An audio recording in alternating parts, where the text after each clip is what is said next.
दीनी बातें सुनने के लिए मौलाना अमजद रहमानी ऑफिशियल चैनल को सब्सक्राइब करो।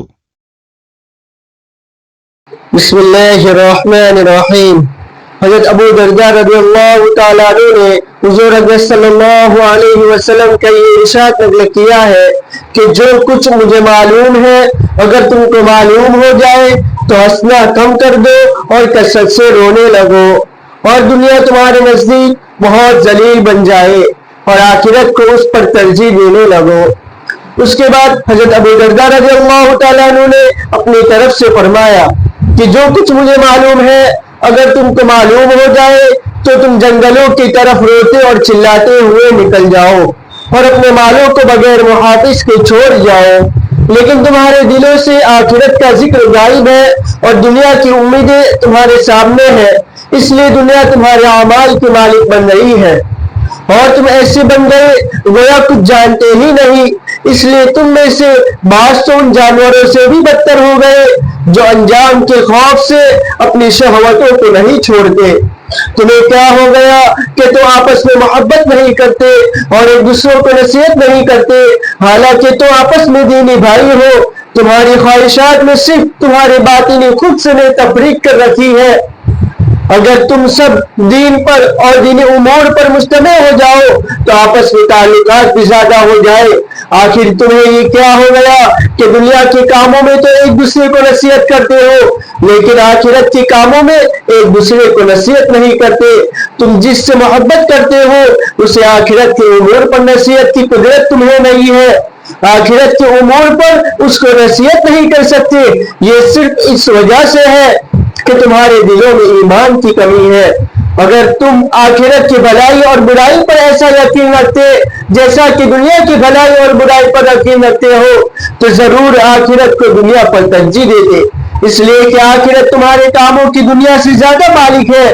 अगर तुम ये कहो कि दुनिया की जरूरत फौरी है, इस वक्त दरपेश है, आखिरत की जरूरत बाद में होगी, तो तुम खुद सोचो कि दुनिया में बाद में आने वाले और हासिल होने वाले कामों के लिए तुम कितनी मशक्कत उठा रहे हो।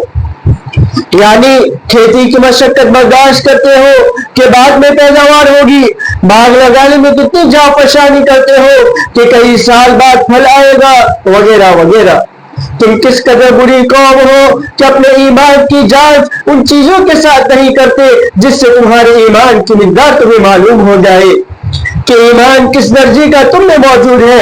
अगर तुम लोगों को इस चीज में शक है जो हुज़ूर अक़रम सल्लल्लाहु अलैहि वसल्लम लेकर आए तो आओ हमारे पास आओ, हम तुम्हें वाज़ेह तरीक से बताए और वो नूर दिखाए जिससे तुम्हें इत्मीनान हो जाए कि हुज़ूर सल्लल्लाहु अलैहि वसल्लम ने जो फरमाया वो हक है। तुम कम अकल और बेवकूफ नहीं हो जिसकी वजह से हम तुम्हें माजूर समझे। दुनिया के कामों में तो तुम बड़ी अच्छी राय रखते हो और इसमें बड़ी एहतियात पर अमल करते हो, फिर क्या मुसीबत है कि आखिरत के कामों में न तुम समझ से काम लेते हो और न एहतियात पर अमल करते हो। आखिर ये क्या बात है, तुम्हें ये क्या हो गया है कि दुनिया के जरा से फायदे से बड़े खुश होते हो, जरा से नुकसान से रंजीदा हो जाते हो जिसका असर तुम्हारे चेहरे से मालूम होने लगता है।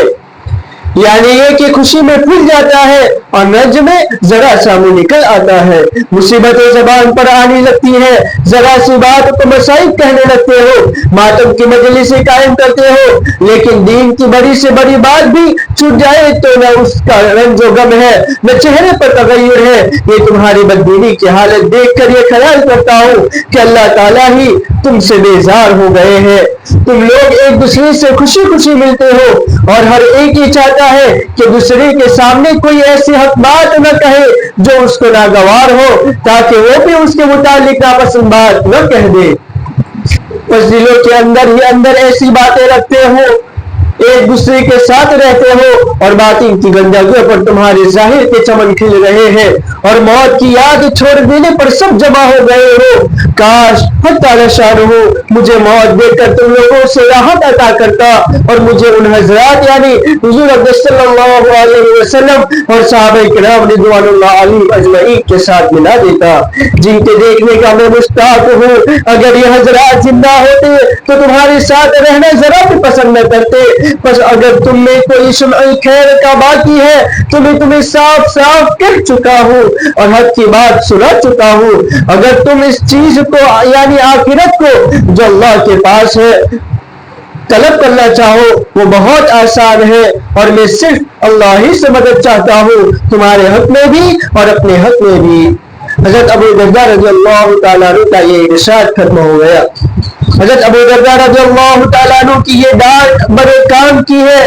یہ ان حضرات پر خفا ہو رہے ہیں جن کے متعلق ہمیں سمجھتے ہیں کہ ہم ان جیسے دیندار بن بھی نہیں سکتے. ان کے احوال ان کے کارنامے ہمارے سامنے ہیں. اگر حضرت ابو درداء رضی اللہ تعالیٰ عنہ ہم لوگوں کو دیکھتے تو یقیناً رنج سے ہلاک ہو جاتے. یقیناً یہ حضرات ہمارے احوال کو دیکھ بھی نہ سکتے, ان کا کسی طرح تحمل نہ کر سکتے. نصیحت المسلمین صفحہ نمبر 52.